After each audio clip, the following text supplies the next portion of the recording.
Hello, and welcome to Burns Banter, the podcast that takes a fresh look at the life and works of Robert Burns, hosted by myself, Alistair Turnbull. Now, before I tell you what's happening in this week's episode, I want to make a correction for last week's episode.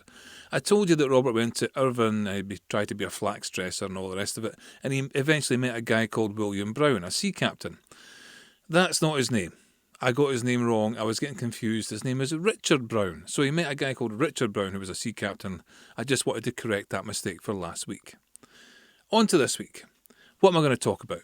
Well, I'm going to talk very briefly about Robert's father, William. Then I'm going to talk about a farm called Mossgiel. And then I'm going to tell you what's happening in Robert's life at this time. The period is between 1784-ish to 1786-ish. It is an intensely complicated part of Robert's life. There is a lot going on, okay? So hang on to your hats and listen closely. And then at the end of the episode, I'm going to recite a poem which I think kind of sums up what's happening in his life at the time. So let's dive straight into it and have a look at William Burns. Okay, let's talk about William Burns, Robert's father. In last week's episode, we left him fighting a second court case against his the guy he rented the farm from, a guy called David Siller. Now, David Siller was in debt and needed to raise more money, so he said that William Burns owed him more money for back rent and various other things, and William said no, he didn't. And then David Siller was taken to court as well, and Robert's father, William, had to prove again that he didn't owe this money. Now, it was very stressful for them. They didn't have a lot of money to pay lawyers, but they had to pay lawyers. William fought the case, and the outcome of the case was, in January 1784, Lord Braxford, the Lord Ordinary, found in his favour. He found that William did not owe David Siller the money. So William again won his case, proved that he was an honest man and did not owe this money. Unfortunately, in 1784, after the second court case, William was done. The strain of farming all his life and the strain of these two court cases was too much. And 3 weeks after he won his case, William Burns passed away. He died. And he left his wife and Robert and Gilbert and the rest of the family. Fortunately for the rest of the family, Robert and Gilbert had already seen the way the wind was blowing. They knew that even if they won the case, they were in dire circumstances at Lochlear. They knew they would have to move to somewhere else. So, about 4 months before Robert's father passed away, Robert and Gilbert had already signed papers to move to another farm, a sort of lifeboat to save them from Lochlear, you know. And this farm was called Mossgiel. So, let's leave that sad episode, which is a passing of Robert's father, and let's now look at the farm Mossgiel.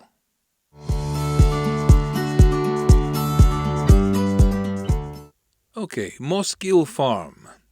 Now, Mossgiel Farm is about 2.5 miles south of Lochlear, and Mossgiel Farm is about 118 acres, and Robert and Gilbert rented it from a guy called Gavin Hamilton. Now, Gavin Hamilton was a young lawyer in Mauchline, and he had originally leased it from the Earl of Loudon as a summer retreat. But I think there was something to do with Gavin Hamilton's wife or partner didn't like it there, so they ended up not using the place. So it was surplus to his requirements. So he was quite happy to sublet it to the Burns family. And Robert and Gilbert were very happy to take it on as a place where they could keep their family, keep their mother, keep their brothers and sisters all safe. And they they tried very hard to do well there. Again, this is a familiar story. They didn't do particularly well at Mossgiel. They did okay, but they had a very poor harvest to start off with in the first year. They put that down to the fact that they bought bad seed. But the second year they were there, they also had a particularly poor harvest, but they put that down to an early frost or something that killed half the crop. So farming-wise, they're not doing particularly well. But Mossgiel was rich in other ways. Mossgiel Farm is where Robert wrote most of his great poetry. It's at this period in his life that he wrote the Holy Fair, the Holy Tulzie, Holy Willie's Prayer, Tia Moose. Lots of great poetry were written at this time. And when I tell you what's going on in his life just in a wee minute, you'll wonder where he got the time to do any of it. But anyway, they're at Mossgiel now. He's the head of the family now, because he's the eldest son. And they're trying to do well there. But because Robert's father's away, I think Robert's going a bit wild. He's gone a bit. He's making some decisions in his personal life that are really going to affect him badly. So let's look at that next.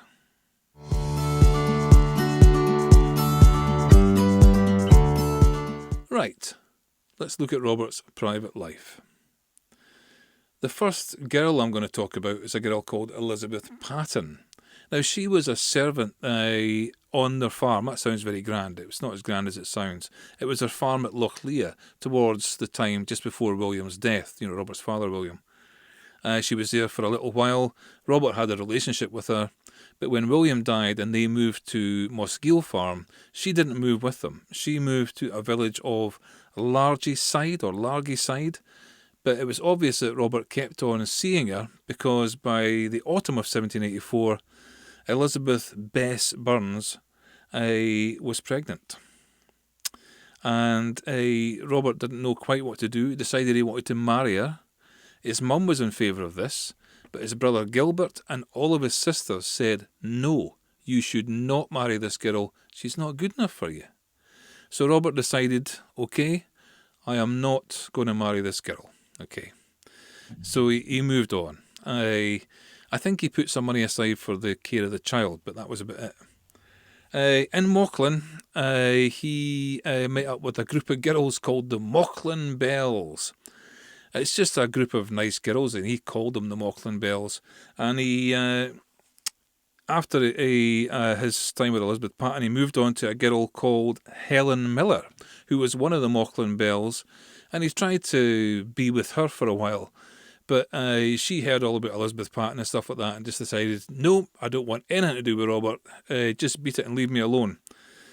Robert got a bit upset about this, and he eventually wrote a poem called The Mauchline Wedding, and that sort of worked out his resentment. Basically, he wrote this poem to work out his anger over the fact he didn't get with Helen Miller. But he then said in one of his poems that the jewel of the Mauchline Bells was a girl called Jean Armour.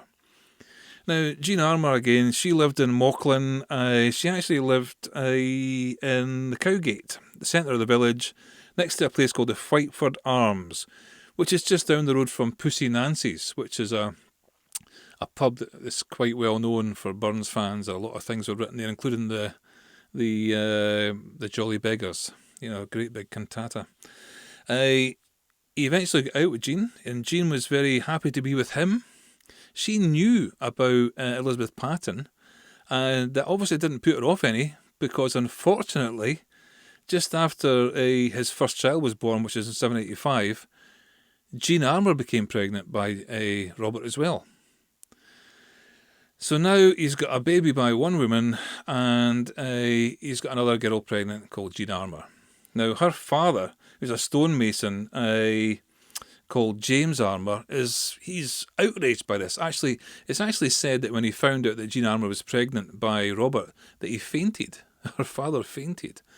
He got himself back together after that, though, and he had a right good go at Robert. And Robert says, well, I want to marry Jean. I want to marry her. I want her to be my bride. I want to look after her and the children. But he had a very bad reputation, mainly because of Elizabeth Paton, but also because he wasn't a great farmer. He was in a group of guys called the Ramstam Boys, or what's another name from the Mauchline Rattling Squad. It was three guys together. Him, a guy called John Richmond, and I can't remember the name of the other guy. They all did poetry and all the rest of it, but they all had a very bad reputation. So James Armour just said, no, we're not having anything to do with it. But Robert said, look, I'm going to go to Jamaica. I'll go to Jamaica. I'll make my fortune. I'll come back. I'll be with Jean. I'll pay for the children. And James and his wife Mary said, no, an absentee father is just as good as no father at all.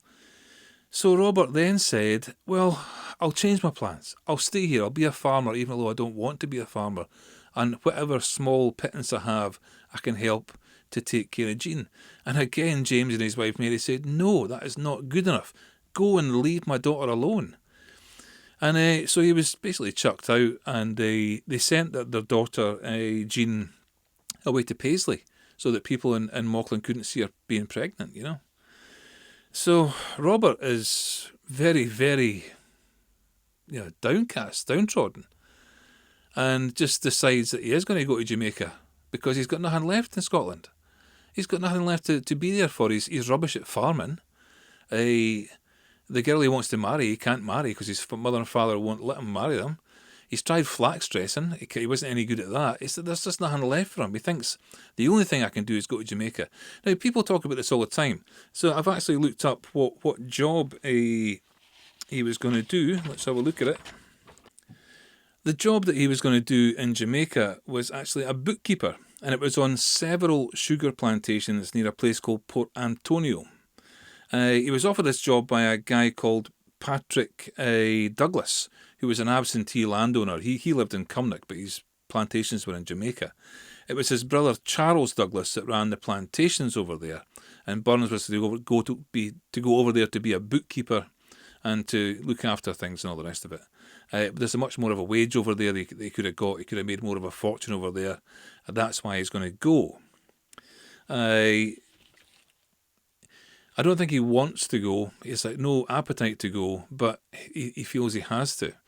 But he's booked his passage by now. But he's got a couple of problems. He can't get Jean out of his mind, and he doesn't have enough money to pay for the passage. He just doesn't have enough for the fare.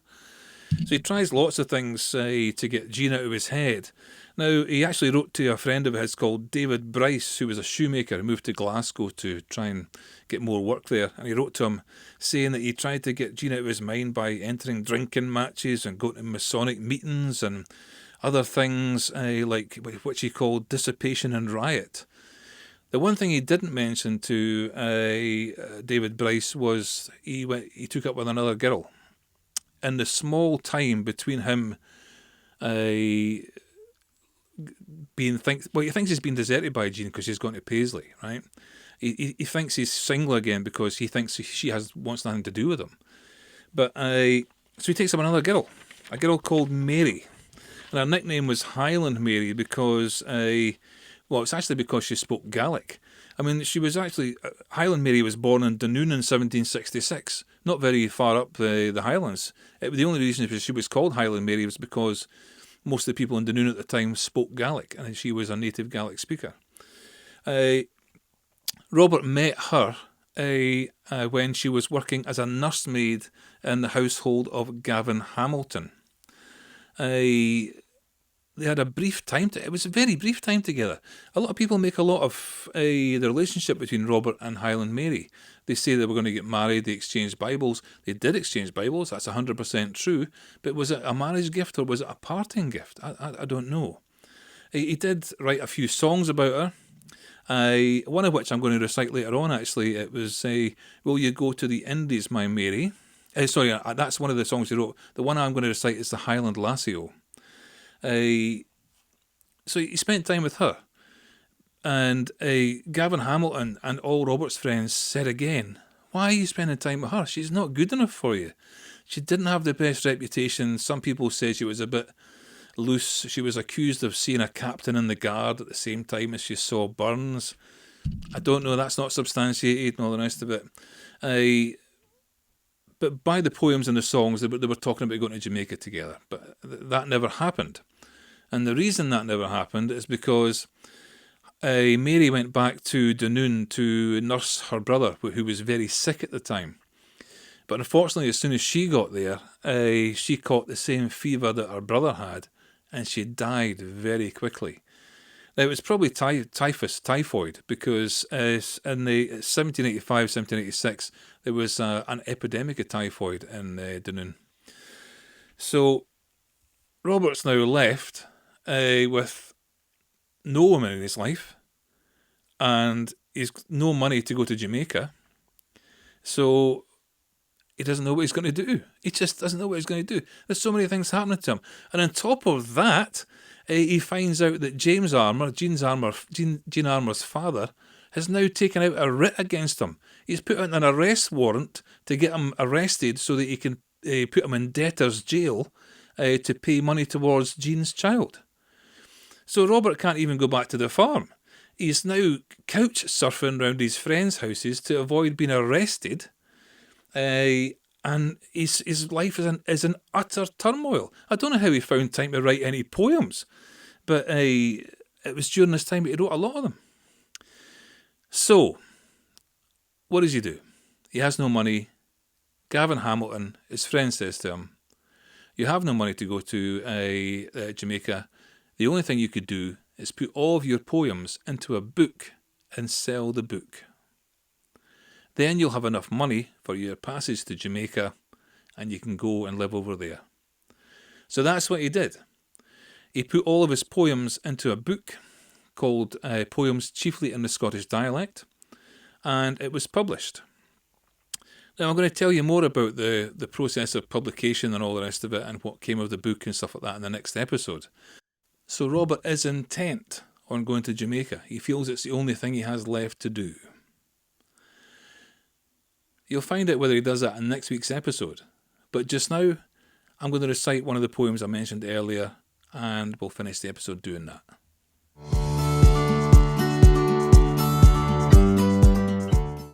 Right, the poem I'm going to recite to you is maybe a poem, maybe a song. It's called Highland Lassio. He wrote it about Highland Mary, and he wrote it about the time he was in, just before he went to Jamaica. So here it is, Highland Lassio. Nae gentle dames, though ne'er sae fair, shall ever be my muse's care. Their titles all are empty show. Gie me my Highland Lassio. Within the glen, sae bushy o, aboon the plain, sae rashy o, I set me down wi' right good will to sing my Highland Lassio. O where yon hills and valleys mine, yon palace and yon gardens fine, the world then the love should know, I bear my Highland Lassio. But fickle fortune frowns on me, and I may cross the raging sea, but while my crimson currents flow, I love my Highland Lassio.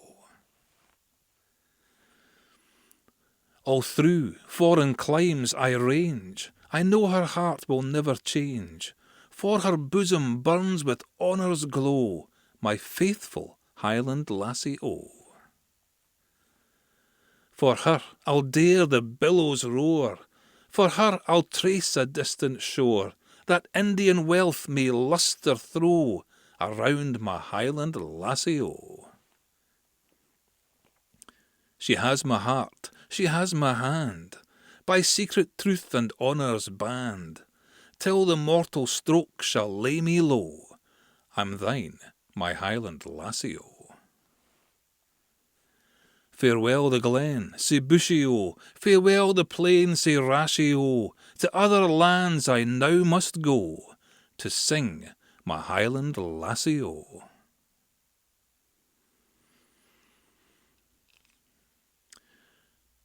A clear intent to go to West Indies and Jamaica. Does he get there? Does he not go?